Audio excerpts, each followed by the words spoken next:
Նպատակը ոչ թե առանձին վերցրած օրինակ սրբազաններն են կամ վեհապարն է, նպատակը հիմնականում կառույցը հեղինակազրկելն է ու ինչքան հնարավոր է իրենք պետք է այս process-ը երկար շարունակեն, որպեսզի կարողանան հայկական հայ առաքելական եկեղեցու ամբողջ ցանցը կազմաքանդեն։ Մեզ համար մարդու ազատությունից է սկսվում պետության ազատությունը։ Մենք չենք պատերազմ ուզում, այ Ալիևն է պատերազմ ուզում։ Եթե փաթեթով օրինակ Արցախի այդ կապիտալը չեն վաճառել Ադրբեջանի իշխանությանը, ու իրենք կլորիկ գումար չեն վերցրել, ու հիմա դրա մասին լռում են։ Ինչի են շարունակում գոնե այս իրավունքից հրաժարվել։ Նախկինում մենք ծիծաղում էինք, հիմա փորձում ենք արդեն դրա հետ բանավիճել։ Եթե նույն կերպ շարունակեն, մենք արդեն պարտվելու ենք այդ բանավեճում։ Հիմար կերպով է իրականում մեծ այդ բալանսներն են բերում խաղաղության։ Հիմա Հայաստանը ամեն կերպ փորձում է այդ բալանսը խախտել ի օգուտ Ադրբեջանի։ Ողջույն բարեկամներ, ես Դավիթ Ղազարյանն եմ։ Մարտական եղբայրության քաղաքական թևի ներկայացուցիչ Մասիս Շիրոնի հետ հերթական անգամ կքննարկենք այս շաբաթ տեղի ունեցած իրադարձությունները։ Բարև ձեզ։ Ներքին քաղաքական կյանքում եկեղեցու նկատմամբ բռնությունները շարունակվում են եւ նրանք ստացել են նոր երանգներ։ ԿՓ կուսակցության նորանոր անդամներ հանդես են գալիս ի պաշտպանություն կարգալույս քահանա Ստեփան Ասատրյանի, անգամ առողջապահության նախարարն է հարկամարել այս հարցին անդրադառնալ։ Հայտնի աթեիստ։ Այո, բայց ինքը հարկամարում անդրադառնալ այս հարցին։ Ինքնակոչ եկեղեցական հոսանք ստեղծելով վարչապետ Փաշինյանը եւ նրան հովանավորող դրսի ուժերը ինչ նպատակ են հետապնդում։ Նախ հիմնական նպատակը մենք պետք է հետ գնանք ու մայիս ամսվանից հիշենք թե ինչ է տեղի ունենում եկեղեցու նկատմամբ մայիսի 22-ից սկսած երբ որ Փաշազադեն հայտարարեց այդ Կովկասյան մահմեդականների շրջանում հայտարարեց որ հայ առաքելական եկեղեցին սպառնալիք է դրանից հետո սկսվեց եկեղեցու նկատմամբ բռնաճնշումները ու Փաշինյանը երկուստեղ այսինքն Փաշազադեի Ալիևի ու մնացածի հետ համատեղ մեծ արշավ սկսեց հայ առաքելական եկեղեցու դեմ բայց նպատակը ոչ թե առանձին վերցրած օրինակ սրբազաններն են կամ վեհապարն է, նպատակը հիմնականում կառույցը հեղինակազրկելն է ու ինչքան հնարավոր է իրենք պետք է այս process-ը երկար շարունակեն, որպեսզի կարողանան հայկական հայ առաքելական եկեղեցու ամբողջ ցանցը կազմաքանդեն։ Դրա համար իրենք գնում են երկարաժամկետ հյուծող պատերազմի, այսինքն պատերազմ են հայտարարել հայ առաքելական եկեղեցուն ու փորձելու են դա այդ ցանցը կազմալուծեն։ Իրենք լավ են հասկանում, որ օրինակ եկեղեցին միայն էջմիածինը չի, միայն մարդաճարը չի, այսինքն ամբողջ աշխարհում ավելի շատ հայ է ապրում, քան բուն Հայաստանում ու միայն հայկական թեմեր, հայաստանյան թեմերը հեղինակազրկելով ու նրանց դեմ պատերազմ հայտարարելով հարցը չի լուծվելու։ Հետևաբար իրենք շարունակելու են եկեղեցու դեմ արշավը, այսինքն չեն գնալու օրինակ Գարեգին հեռացնելու ճանապարհով հակառակը պահելու են, փորձելու են եկեղեցու իմիջին կպնել ու հասնել նրան, որ մի օր դառնա այնպես, որ հայ մարդիկ ամաչեն եկեղեցի մտնել, իրենց հիմնական նպատակն է։ Ու փառք Աստծո, որ իրենց այդ նախաձեռնած պատերազմը ընդդեմ հայ առաքելական եկեղեցու հաջողության չի հասնում, որովհետև դա ակնհայտ երևաց Հովանավանքում Նիկոլ Փաշինյանի նվիրված պատարագի արդյունքում, երբ որ կարգալույս քահանան պատարագ մատուցեց ու իբր թե Աստված իր բերանով, չգիտեմ, Փաշինյանի շնորհակալություններ էր հայտնում, խեղկատակություններ։ Նման էր ավելի շատ կյանքի խոսք աղանդին, երբ որ հայտնի այդ զվարճալի տեսանյութեր կան, չէ՞, կյանքի խոսքից, երբ որ իրենց այդ հովիվները փորձում են հայտարարություններ անել ու ասում են, սա ես չեմ ասում, սա Աստված է ասում իմ բերանով, մեկին մեկ նույն ոճներ նույն քարոզն էին տանում, ուղղակի այս անգամ արդեն փառաբանություններ առ Փաշինյան։ Մենք երբևիցե նման բան տեսած չկանք ու հայ առաքելական եկեղեցին տարբերվում է մնացած այդ աղանդավորական շարժումներ կլինեն կամ մնացած բաներ, երբ որ փորձում է փառաբանել մարդկանց։ Երբեք մեր եկեղեցում նման բան չի եղել, հակառակ ասել են երկրում ու երկնքում այլ կուրքեր պետք չի ստեղծել զուտ փիլիսոփայական առումով իրենք գնում են այս ճանապարհով փորձում են պաշտամունք սարքել Փաշինյանին ու Փաշինյանի անձի մեծարում է։ Հիվանդություն կա, կոչվում է մանիա վելիչը, հա։ Փաշինյանի մոտ նման հիվանդություն է ձևավորվել, իսկ Ստեփան Ասատրյանը, նախկին տերարամ Ասատրյանը, հանձն է առել այդ գործառույթը իրականացնելու։ ու այս պահին ակտիվացել են նաև նախկինում կարգալույզ եղած բազմաթիվ քահանաներ, չգիտեմ, սրբազաններ ու այլ հոգևորականներ, որոնք որ իրենք անձնական մոտիվացիա ունեն, վիրավորանք ունեն, չգիտեմ, միգուցե առաքելական եկեղեցուց ու ակտիվացել են, բայց սա կեղծ աթոռ են ցանկանում ստեղծել, կեղծ կաթողիկոսություն են ցանկանում ստեղծել, որը որ ժամանակին բոլշևիկների ժամանակ էլ է եղել ու դրանից առաջ էլ մի քանի անգամ պատմության ընթացքում կեղծ աթոռներ են եղել, որոնք որ պատմության ընթացքում չեն իջվել, նախորդ հաղորդման ժամանակ էլ ենք մենք սրան անդրադարձել, սա ապարդյուն պատերազմ է, բայց նրանց պետք չի նաև թերագնահատել, այսինքն այս իշխանություններին պետք չի թերագնահատել, որովհետև սրանք իրենք չեն նախաձեռնողը, իրենք գործիքն են այս ամեն ինչում։ Մենք պետք է սա հստակ իմանանք, որ ամեն ինչ ուղղորդվում է Ադրբեջանից, Թուրքիայից ու ավելի լուրջ կառույցներ են աշխատում մեր դեմ, քան մենք պատկերացնում ենք։ Այս խեղկատակները չի, ասենք Թորոսյան Արսենը չի, Փաշինյանը չի կամ մյուսները չեն։ Իմիջիալոց կարևոր է նշել նաև, որ ՔՊ որոշ շրջանակներ իրենք փորձում են զերծ մնալ, օրինակ Ռուբենը Ռուբինյան մի քանի օր առաջ հարցազրույց տվեց, նախ փորձեց ցույց տալ, որ ինքը դրան մասնակից չի եղել, տարբեր մեկնաբանություն տվեց, բայց մեծ հաշվով ցույց տվեց, որ ինքը ներկա չի գտնվել ու որոշելի ՔՊ բարձրաստիճան պաշտոնյաներ ներկա չեն գտնվել այդ ամեն ինչին, մասնակիցը չեն դարել ու փորձում են դիստանցավորվել Փաշինյանի այս արարքներից։ Սա մենք կարող ենք ենթադրություններ անել, ոչ թե պնդումներ, որ իրենց մոտ էլ ճեղքումներ կան, ճեղքեր կան ու տարբեր կարծիքներ կան այս հարցի շուրջ։ Կեղծ պատարագին մասնակցում էր նաև Պաշտպանության նախարար Պապիկյանը։ Սա ինչ նշանակություն ունի մեզ համար։ Նախ պետք է նշել, որ Պապիկյանը դա այն ամենահավատարիմ մարդն է Նիկոլ Փաշինյանին, այսինքն ինքը միշտ աչքի է ընկել Նիկոլ Փաշինյանի գործողությունների նկատմամբ լոյալությամբ ու այնպես լոյալությամբ է աչքի ընկել, որ չի էլ ընկալվում որպես շատ նիկոլական, բայց նման կարևոր քննարկումներում, նման կարևոր միջոցառումներում, որը որ Փաշինյանի անձի համար է կարևոր, Պապիկյանը միշտ ակտիվություն է դրսևորել, բայց այդտեղ նաև կա երկրորդ հանգամանքը, որ հայկական զորամասերում իրենց ծառայություն են իրականացնում բազմաթիվ հոգևորականներ ու գնդերեսներ։ Մենք նախկինում կհիշենք, երբ որ մինչև պատերազմը Հայաստանում ռազմական շեքերթներ են տեղի ունենում, այդ գնդերեսներն էլ էին քայլերթով անցնում հրապարակով ու որոնք որ կարևոր գործառույթ էին կատարում, այսինքն զորամասերում անընդհատ այցելություններ են կատարում, փորձում էին հոգեբանի նաև դեր կատարել, այսինքն նախ հոգևոր սնունդ են տալի, երկրորդը հոգեբանի դեր են կատարում, ու իմիջիալից շատ լավ գործառույթ էր, տարբերվող էր մյուս բանակներից ամբողջ աշխարհում, որ մեր մոտ նման ծառայություններ գոյություն ունի, չէին խուսափում ծառայություն, հակառակը գնում էին իրենց ծառայությունը տարբեր զորամասերում էին անցնում։ Հիմա կարող է խնդիր առաջանալ ու այդ գնդերեսների ծառայությանն էլ խոչընդոտել։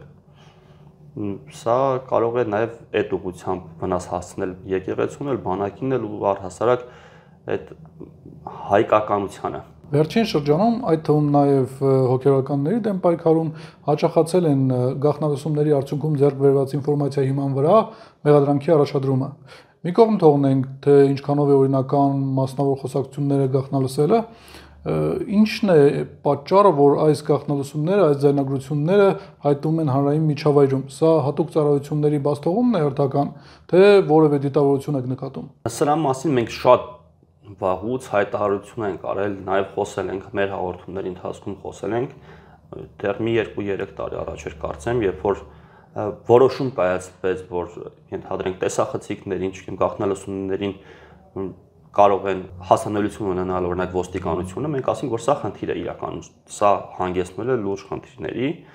բայց մենք տեսնում ենք, օրինակ, մեկ մարդ հայտարարեց, որ օրինակ Արշակ Սրբազանի հետ կապված տեսանյութ կա, ու այդ տեսանյութը հետո հրապարակվեց, ինչքանով է դա ճիշտ տեսանյութ կամ սխալ, դնում ենք մի կողմ, բայց մեկ մարդ էր դա հայտարարել, ու մեկ մարդը Նիկոլ Փաշինյանն էր։ Դրանից հետո իշխանական այդ լրատվական միջոցները սկսեցին տարածել, որ այ նորահայտ, չգիտեմ, Telegram-յան ալիք նման վիդեոները հրապարակել, մենք դատապարտում ենք, սա միգուցե գարեգին բան է տարածել, բայց մենք հասկանում ենք, թե որտեղից է գալի։ Իրենք սա փորձում են իրենց հակառակորդներին հասկացնել, որ մենք ձեզ ամենուրեք վերահսկում ենք ու դուք զգուշ եղեք, մենք մտնելու ենք նույնիսկ ձեր անձնական կյանք, փորձելու ենք դրա միջոցով ձեզ ճնշել, եթե այդպես իրականացնում են, դա սա մեծ խնդիր է, սա մարդու իրավունքների ոտնահարում է ու իմիջիալից ասեմ, որ մարդկական եղբայրություն միաբանությունը հենց նման քաղաքականությանը դեմ է ու իշխանության գալու պարագայում նաև մենք ասում ենք, որ այդ հսկողությունները, տեսախցիկները, ձայնագրությունները կտրուկ պետք է նվազեն, այսինքն մարդու անձնական տարածք պետք չի ներխուժել, որովհետև մեզ համար մարդու ազատությունից է սկսվում պետության ազատությունը։ Իսկ մենք այսօր հասել ենք մի իրավիճակի, երբ որ մարդկանց ազատությունները փորձում են մաքսիմալ սահմանափակել։ 2 տարի առաջ, 3 տարի առաջ նույնպես կային, բայց ավելի քիչ, իրենք ամեն տարի ավելի են մեծացնում դες։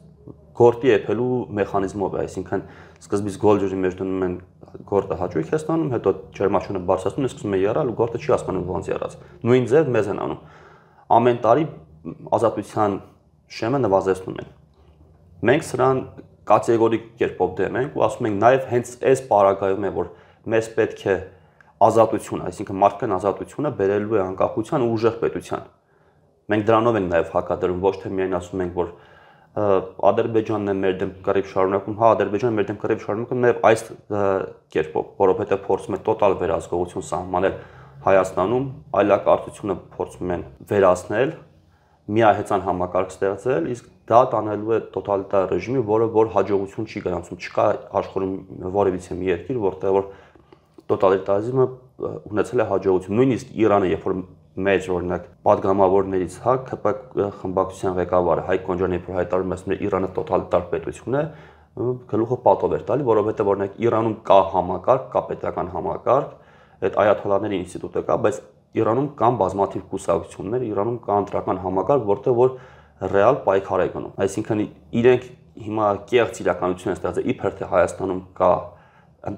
այդ քաղաքական պայքար, բայց հակառակն է։ Հայաստանում է տոտալիտար ռեժիմը հաստատվում։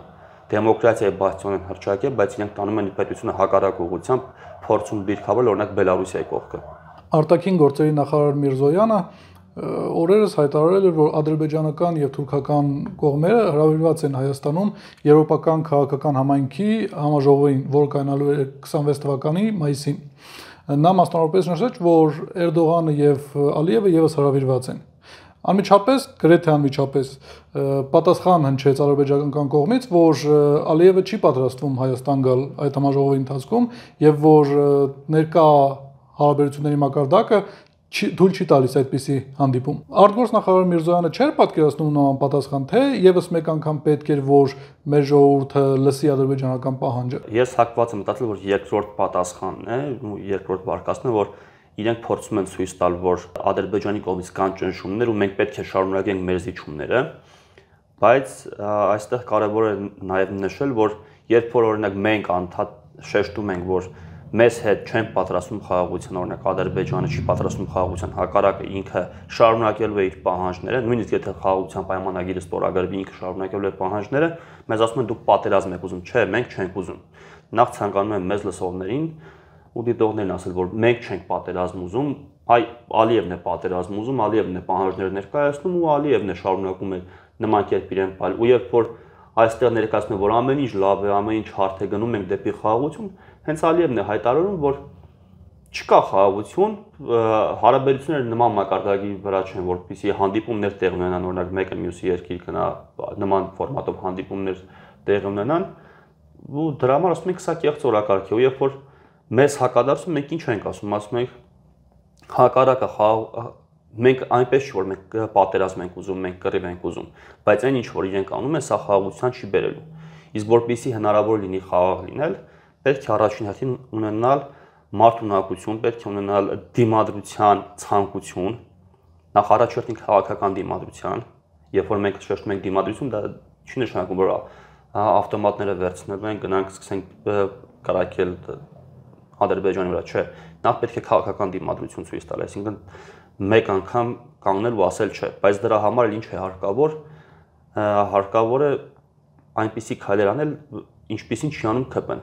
որի հակառակն է, ուղիղ հակառակն է անում։ Օրինակ, ռազմական բյուջեն պետք չի կրճատել, որպեսզի առողջապահության ապահովությունը իրականացնել, պետք չի պարտադիր ժամկետային ծառայությունը կրճատել, պետք է բանակի նոր մոդել մշակել, որով կկարողանաս քո ունեցած թվականակով ու զինատեսակներով իրականացնել պահպանությունը ու պաշտպանությունը, ոչ թե ասես քանակը չի հերիքում, դրա համար մենք 25 օրյա վարժական հավաքները վեր ենք ացում մարտական հերթապահության եւ պահակության։ Նման բաները պետք է հիմքից լուծել, որպեսզի կարողանաս դու ոտքերիդ վրա կանգնել ու չէ ասել Ադրբեջանին։ Հիմա Ադրբեջանն է մեզ չի ասում, մեր ցանկացած առաջարկի չէ ասում, ու ասում է դեռ դուք փակվելու բան ունեք։ Ու սա բերելու է նաև հնարավոր է բերի նաև պատերազմի, եթե օրինակ մեր լսողները չհասկանան, որ շարունակելով ԿՊ-ի հետևից գնալ, մենք կանգնել ենք նոր փաստի առաջ։ Այս երկրին ամենաշատ պատերազմը, ամենաշատ կորուստը բերել է քաղաքացիական պայմանագիրը Նիկոլ Փաշինյանի գլխավորությամբ։ Երբ որ իրենք խաղաղությունից են խոսում, իրենք դրա բարոյական իրավունք չունեն, որտեղ իրենք ամենահեռուն են գտնվում այդ խաղաղությունից։ Ամենաշատ կորուստ, ամենաշատ պատերազմը իրենք են բերել։ Ու նախկինում են ասում խաղաղություն, բայց պատերազմ են բերել։ Հիմա ես ասում եմ, որ իրենք խափում են, իրենք ստում են ցանկացած մարդ, ովքեր որ մտածում են այս երկրի խաղաղության, հզորացման, շենացման, հարստացման, չգիտեմ, կյանքի որակի լավացման ու բարեկեցության համար պետք է չէ ասեն քաղաքացիական պայմանագրին եւ իրեն սատարող ընդդիմադիր ուժերին, որոնց մեջ են մտնում պարլամենտական ընդդիմությունը եւ սատելիտ կուսակցություններ կան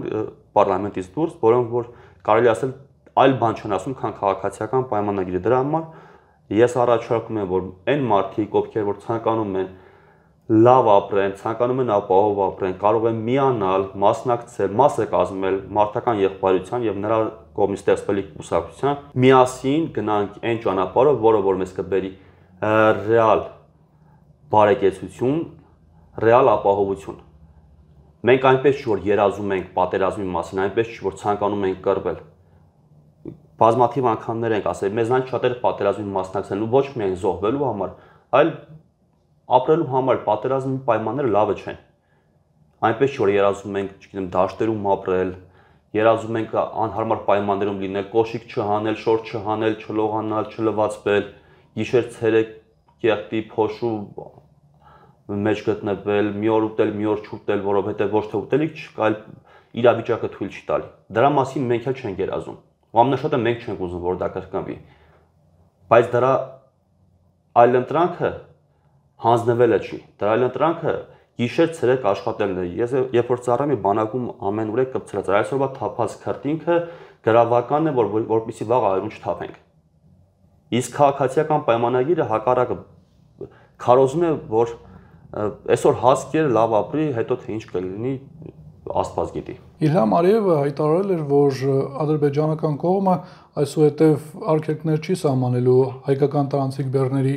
համար, եւ օրերս էկոնոմիկայի նախարար Պապոյանը հպարտանում էր դրանով եւ ուրախ հայտարարում էր, որ շուտով վրացական եւ ադրբեջանական երկաթուղիներով Հայաստան կբերվի ղազախական ցորենի առաջին խմբականակը։ Մի կողմ թողնելով, թե ինչ ուղղակի վտանգներ է ներկայացնում Ադրբեջանի տարածքով անցած ցորենը մեր օգտագործման համար։ Արդյոք սա չի ստեղծում Ադրբեջանի կողմից մեր տնտեսության նկատմամբ վերահսկողություն ստեղծելու նախադեպեր։ Սա կեղծ օրակարգ էր, այսինքն իրենք սա ներկայացրեցին այնպես, իբր թե Ադրբեջանը մեզ հնարավորություն տվեց ցորեն ստանալ Ղազախստանից։ Դա Ղազախստանն է ցորենը անցկացրել Ադրբեջանի տարածքով, Ղազախստանը միշտ կարող է ցորենը, միշտ կարողացել ու միշտ կարող է Ադրբեջանի տարածքով որոշակի բեռներ անցկացնել, որովհետև իրենք չունեն թշնամական հարաբերություններ ու դա իրենց ցորենն է։ Իրենք կարող են դա հասնել Վրաստան, հետո Վրաստանից թե ուր կվաճառեն, Եվրոպա կվաճառեն, թե Հայաստանին կվաճառեն։ Դա իրենց գործն է։ Մենք տեղյակ չենք, բայց նման բազմաթիվ սխեմաներ են տարիներ շարունակ հենց 90-ականներից սկսած աշխատել, որ Ադրբեջանը բեռներ են անցել, մտել Վրաստան, հասել Հայաստան, կամ հենց ադրբեջանական որոշակի բեռներ են մտել,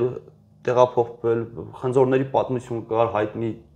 երբ որ սահմանում բռնել էին, բայց դա բռնել էին, որքան էլ չեն բռնել։ Կամ այստեղից է որոշակի ապրանքներ դուրս եկել, կամ Իրանով մտել, չգիտեմ, հասել Վրաստան, այնտեղով միգուցե Ադրբեջանով մեկ այլ երկիր գնացել։ Բազմաթիվ նման սխեմաներ կան, այսինքն Ադրբեջանը այդտեղ չի եղել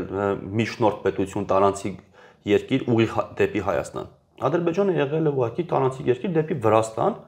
որտեղ որ երբեք խնդիր չի եղել։ Սա աբսուրդի է հասնում, այսինքն իրենք մի բան են ներկայացնում, որը որ գոյություն չունի։ Որպես իրենց քաղաքական հաղթանակ։ Չկա դա որևիցե ձև չի կարելի սա ներկայացնել։ Երբևիցե Ղազախստանը խնդիր է ունեցել Ադրբեջանի տարածքով Վրաստան բեռ հասցնելու։ Իրենք ինչ կապ ունեն սրա հետ։ Ինչ կապ ունեն այդ ամեն ինչի հետ։ Բեռը հասել է Ղազախստանից դեպի Վրաստան Ադրբեջանով։ Թե այդտեղից որ երկիր կգնա, դա արդեն Ադրբեջանի խնդիրը չի։ Ու միշտ կարող ենք դա անել։ Ղազախստանում օրինակ ղազախական մի հատ ընկերություն հիմնեինք ղազախների անունով, ու միշտ կարող ենք դա անել։ Ու բեռներ անցկացնեինք Ղազախստանից Ադրբեջան դեպի Վրաստան ու արտահանեինք Եվրոպա։ Օրինական բերենք Հայաստան։ Ինչպես են իրենք դա հասկանալու, արդյոք դնելու, կեղծ օրակարգ է։ Բայց սա ներկայացնում է, որ Ադրբեջան, տես, դու կարող ես մեր վրա ճնշում գործադրել, շարունակի մեզ ճնշել, տես քեզ լծակներ ունես, կարող ես նաև խոչընդոտներ առաջացնել, Ղազախստանի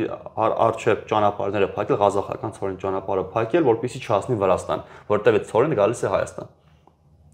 Սա խեղճատակություն է իրականում։ Չկա նման իրականություն գոյություն չունի։ Արցախցի տեղահանված ընտանիքների բնակարանային կարիքները հոգալու համար պետությունը Ասիական զարգացման բանկից $250 միլիոն պետք է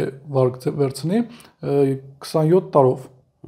Իհարկե գովելի է, որ արցախցիների բնակարանային կարիքների մասին հոգում է պետությունը կամ ինչ որ քայլեր է ձեռնարկում, բայց մենք տեսնում ենք, որ պետությունը նման սոցիալական ծրագրեր իրականացնելու համար շարունակաբար նորանոր վարկեր է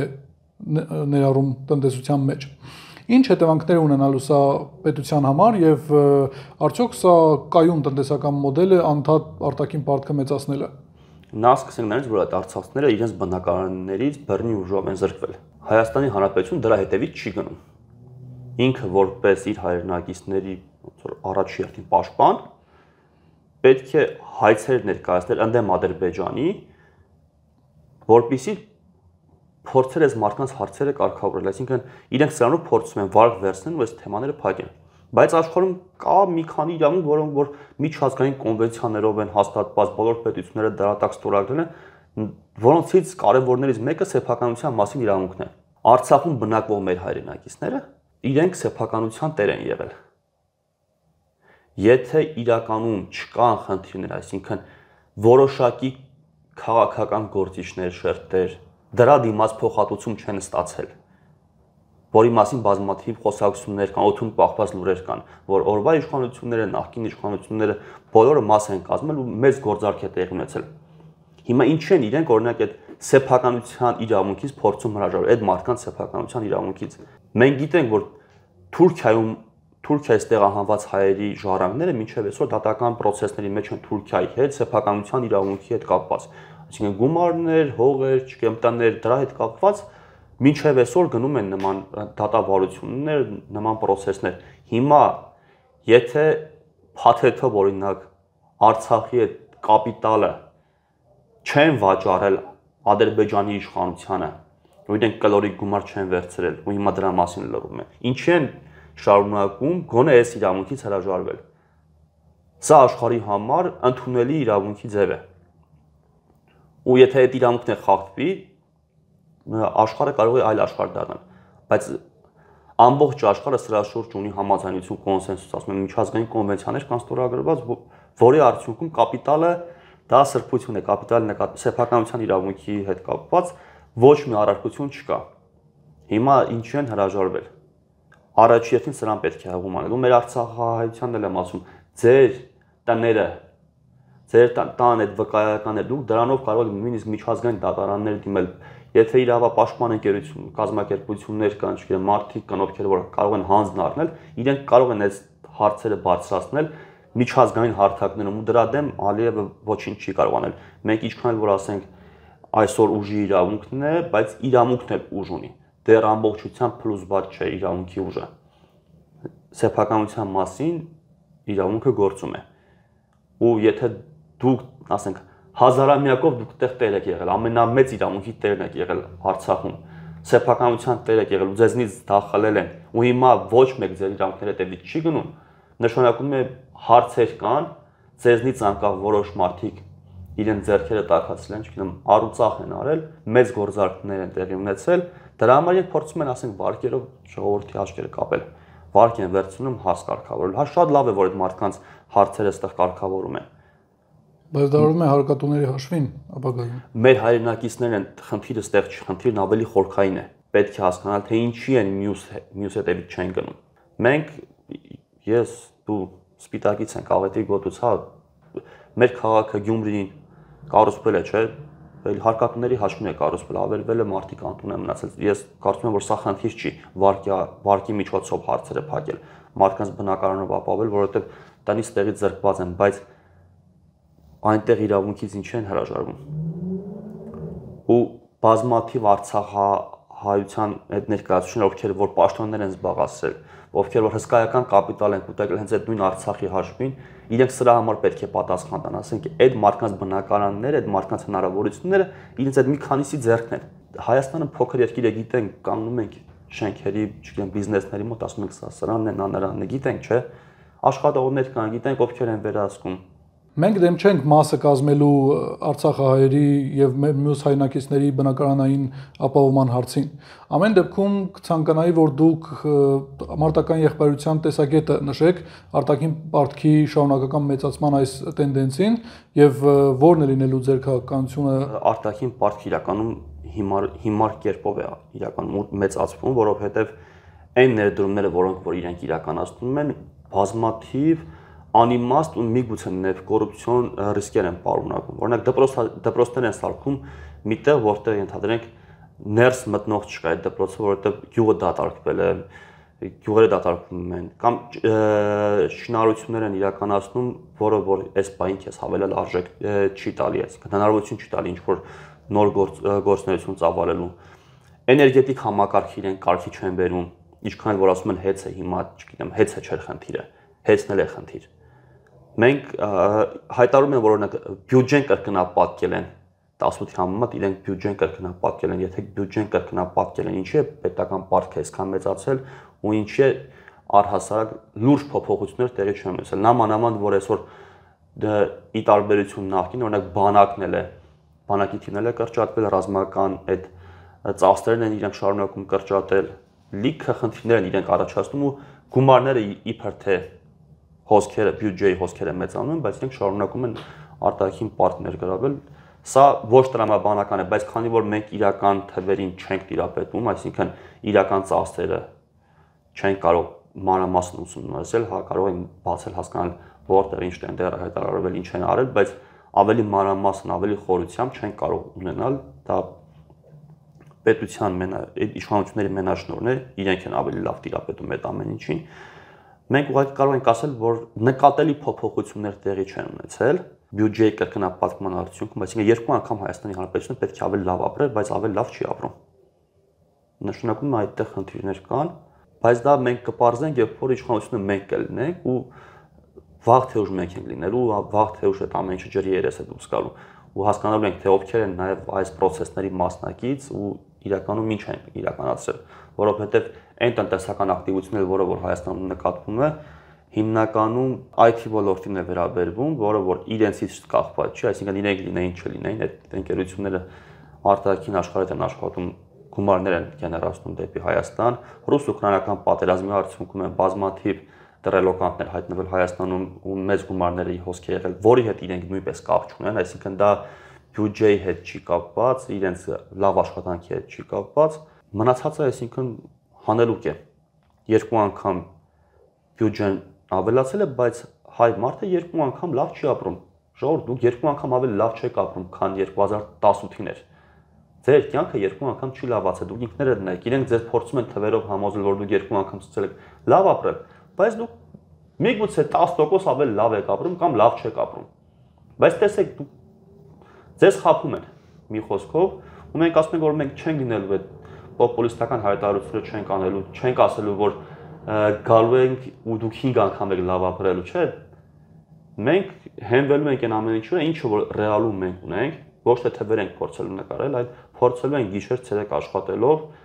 առաջի հերթին ապահովել անվտանգություն ու կայուն զարգացում։ Մեզ համար կարևոր է էներգետիկ անվտանգության հարցը լուծելը, մեզ համար կարևոր է գյուղատնտեսության կայուն զարգացումը, այսինքն ոռոգման ցանցերը մեծացնելը, ինչը որ տեղի չի ունենում, այսինքն 100 մետր, 200 մետր ընդհանրեն ջրագիծ են գցում, ասում ոռոգման ցանց են բարեկարգում 10 հատ վիդեո են նկարում, ասենք մի հատ փոքր գործ անելու համար, այն գործը, որ իրենք պարտավոր են անել, այսինքն դա միշտ տարբեր է նման գործեր, բայց լուրջ ուղղությամբ ներդրումներ իրենք չեն իրականացնում։ Շատ ասֆալտ են անում, որովհետև ժողովրդին հեշտ է ասֆալտով խաբել։ Ցույց են տալի այդ ասֆալտն արեցինք, այսինքն եղած ասֆալտը քանում, նորից ասֆալտ են անում, օրինակ Երևան Նոր-Նորքի Գայ պողոտան, նորմալ ասֆալտ էր, քանդեցին, նորից արեցին, որովհետև ասֆալտով հեշտ է, ասենք 5 սանտիմետր գրում են 4 սանտիմետր անում, դա հետո կպարզենք էլի։ Խաղաղության օրակարգի շրջանակներում Արցախում շարունակվում են հայկական մշակութային կոթողների ոչնչացումը։ Այս անգամ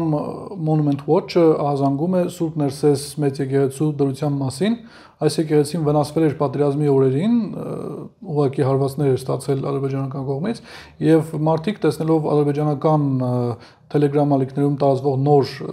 տեսանյութերը տեսնում են, որ նոր ավերածությունների է ենթարկվել այս եկեղեցին։ Արդյոք Արցախի մշակութային կոթողներին սպառնում է մեր նույն ժառանգությունը, ինչ մեր Նախիջևանի մշակութային ժառանգությանը։ Իհարկե սպառնում է, ու կհիշեցնեմ, որ Շվեյցարիան քաղաքը չեմ հիշում, միգուցե Ժնևում, երբ որ Գարեգին II-ը ժողով էր հրավիրել ու հայտարարել թե հայ ռազմագերիների թե Արցախում պատմամշակութային այդ կոթողների պահպանության համար հարցերը բարձրացել, դրանից մեկ օր անց Փաշինյանը օրինակ հայտարարեց, որ եկեղեցիները չուլան են։ Իրենք դրա համար եմ ասում, երկու ստեյք են գործում։ Ու հա, այնտեղ էլ են փորձել են մաքսիմալ կերպով հայկական հետքը վերացնել։ Ես դրա համար եմ ասում, խնդիրը Գարեգին բան չի։ Բոլորը մտածում են, փորձում են այդտեղ կապ տեսնել Գարեգին բեի վրա իբր թե արշավ են իրականացնում, բայց չէ, Գարեգին բան չի։ Ամբողջ հայ առաքելական եկեղեցին ու հայկական հետքն է, քանի որ հայկական հետքը հենց այդ եկեղեցով է իրականացվել։ Եկեղեցով կա։ Ու այն ինչը որ վերաբերվում է հայկական հետքին, իրենք փորձել են դա մաքրել ու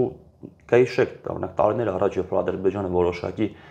հերորանքներ էր տարածում իրենց ենթադրենք հին ժողովուրդ լինելու, իրենց մշակութային ժառանգության մասին, մենք այստեղ ծաղրանքով ենք վերաբերվում, ասում ենք սա լուրջ չի, սրանք լուրջ չեն։ Խեղկատակությունը հիմարներ են, ամբողջ աշխարհը գիտի, որ դա հիմարություն է, բայց իրենք այսօր հասել են նրան, որ արդեն մենք բանավեճի մեջ ենք մտնում, իրենք հին են թե հին չեն, իրենք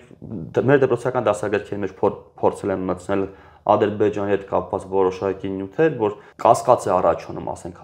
հայ դպրոցականի մոտ, որ ինչպես է ստացվում, որ օրինակ Տիգրան Մեծի Հայաստանի ժամանակ, չգիտեմ, քարտեզներն այնպես են գծել, որ Ադրբեջան կա։ Սկզբում այդպես է լինում, հաջորդիվ մի նոր պատմություն կհորինեն, դրա վրա կավելացնեն։ Նախկինում մենք ծիծաղում ենք, հիմա փորձում ենք արդեն դրա հետ բանավիճել, եթե նույն կերպ շարունակեն, մենք արդեն պարտվելու ենք այդ բանավեճում էլ։ Այսինքն այդ սուտն ու կեղծիքը ինչ որ իրենք անում են։ Դրա համար եմ ասում, որ այս հարցերի լուծումներ կան, ու այդ լուծումները, չգիտեմ, տիեզերական ուժեր չեն պահանջում, մեծ գումարներ չեն պահանջում, ֆանտաստիկ դաշնակիցներ չեն պահանջում, չէ, դրանք ռեալում լուծվող խնդիրներ են։ Ուղղակի պետք է այստեղ իշխանությունները չհամագործակցեն Ալիևի կամ Էրդողանի հետ, կամ երկուսի հետ էլ չհամագործակցեն։ Պետք է դադարեն նրանց հետ ուղիղ համագործակցությունը, պետք է առաջ տանեն հայկական շահը։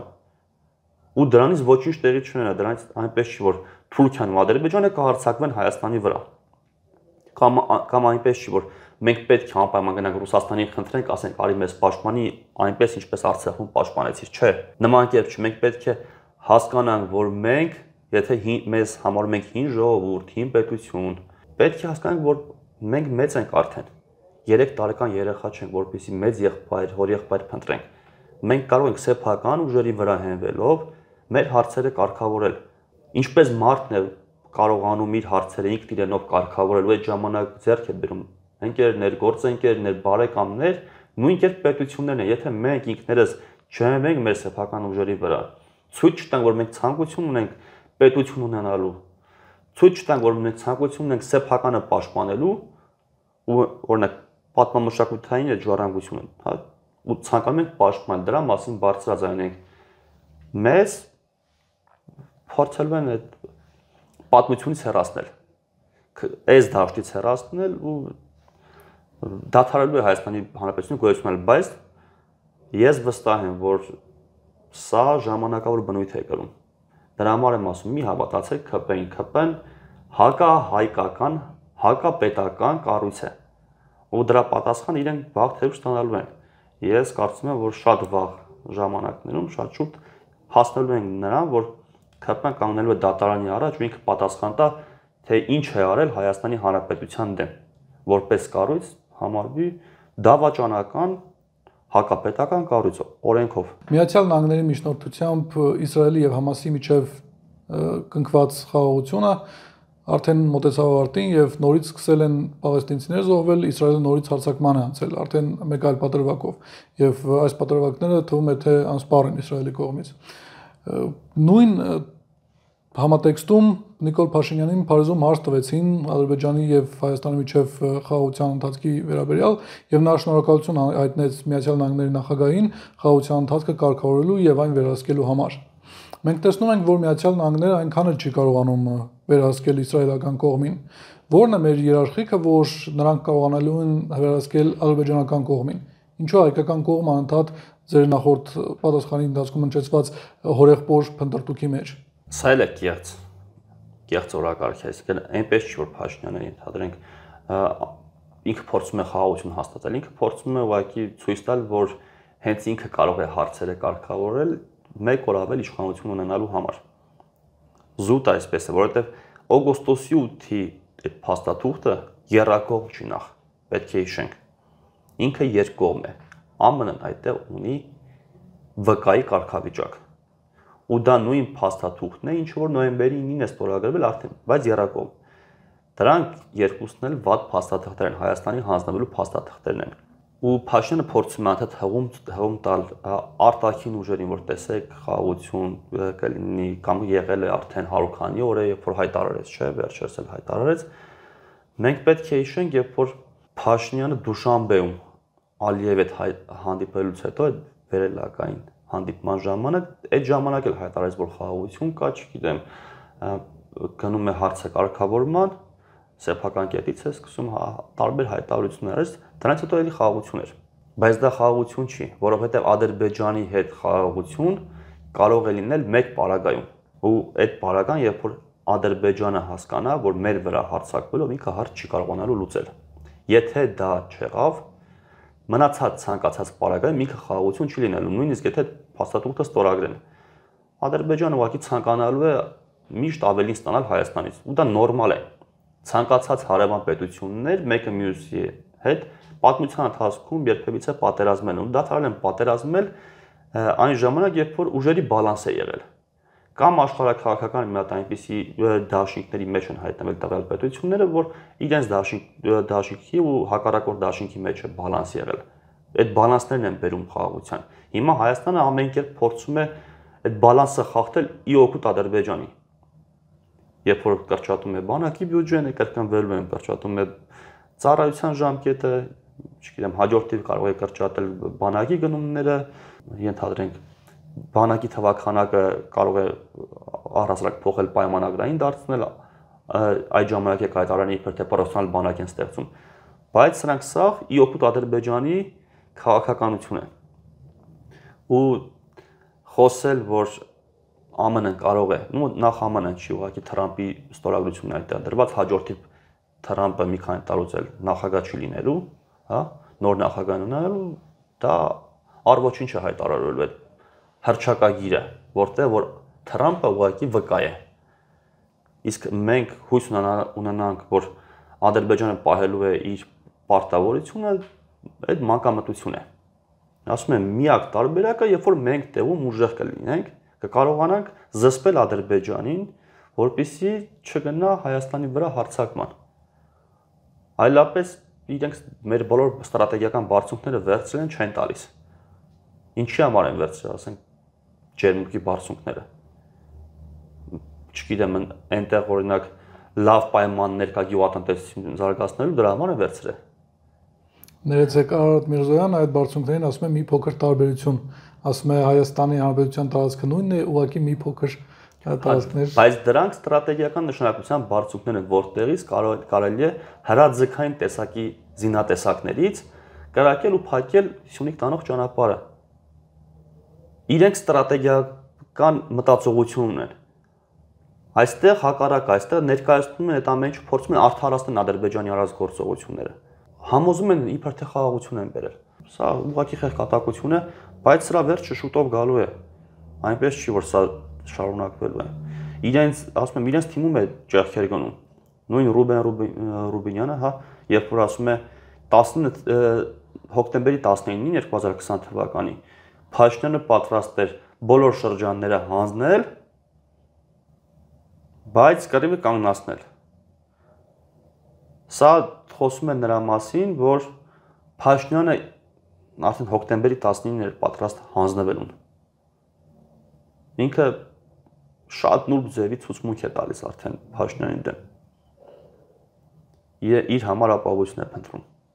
Ինքն էլ է հասկանում, այդ նույն ձայնագրությունների մասով ինքը հայտարարություն տվեց, որ դատապարտում է, սխալ է համարում այդ վիդեոները տարածելը, չգիտեմ։ Արդեն երևում է, իրենց ներսում էլ է երևում որոշակի խնդիրներ։ Դրա համար եւս մեկ անգամ ձեզ խնդրում եմ, հորդորում եմ, անցեք մարտական եղբայրության միաբանության Facebook-յան, Telegram-յան ալիքներով դրված հղումով գրանցվեք, եկեք, միացեք, որպեսզի օր առաջ կարողանանք այս ամեն ինչի վերջը տալ։ Մենք տալու ենք սրա վերջը, բայց որքան շուտ միանաք, որքան շուտ գաք ձեր մասին, ձեր բաժին պատասխանատվությունը վերցնեք, այնքան մենք շուտ կարողանանք